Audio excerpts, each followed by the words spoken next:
আদিয়ান, এই যে দেখো আমার হাতে কি হয়েছে দেখছো, হাতে ব্যথা পেয়েছে। আসো আসো আসো আদিয়ান, দেখো তো, আসো আসো আদিয়ান আসো। এই যে দেখো আমার হাতে কি হয়েছে এটা। হ্যাঁ বাবা, কি হয়েছে দেখো তো, কিভাবে ব্যথা পেয়েছে। ইস ইস ইস, উঠাই কেন, ইস ব্যথা পাবে না, একটু আদর করে দাও, আদর করে দাও। এই যে পচায় হাসি দেয়, খুশি হয়েছে। এটা কি করলে খুশি হওয়ার কথা আব্বু? আমার ব্যথা পেয়েছে না, কান্না করবে না। এই যে হ্যাঁ, একটু আদর করে দাও, আদর করে দাও, পাপ্পা দিয়ে দাও আদিয়ান আমাকে। হ্যাঁ, এই যে ভেরি গুড। হ্যাঁ, আম্মুর ব্যথার জায়গায় আদর করে দিয়েছে। ঠিক আছে, ব্যথা ঠিক হয়ে যাবে এখন। রেজওয়ান,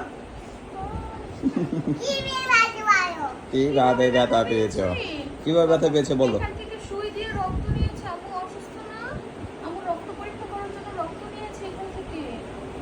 বলো ঠিক আছে, আল্লাহ সুস্থ করে দিবে। ঠিক আল্লাহ আছে, সুস্থ করে দেবে। আরেকটা পাপ্পা দিয়ে দাও এখানে, তো পাপ্পা আদর করে দাও। আচ্ছা, একটু আদর করে দাও, আদর করে দাও, একটু আদর করে দাও। একটু আদর করে দাও আম্মুকে। এই যে ভেরি গুড। হ্যাঁ রেজওয়ান, তুমি একটু আদর করে দাও, যে আদিন আদর করে দিয়েছে। ইস ইস, আস্তে আস্তে, ঠিক আছে হয়েছে। আর আম্মুকে কষ্ট দেবে না, ঠিক আছে, ঠিক মতো খিচুড়ি খেতে হবে, তাহলে আম্মু সুস্থ হয়ে যাবে। না ঠিক মতো খিচুড়ি খাবে, ওকে।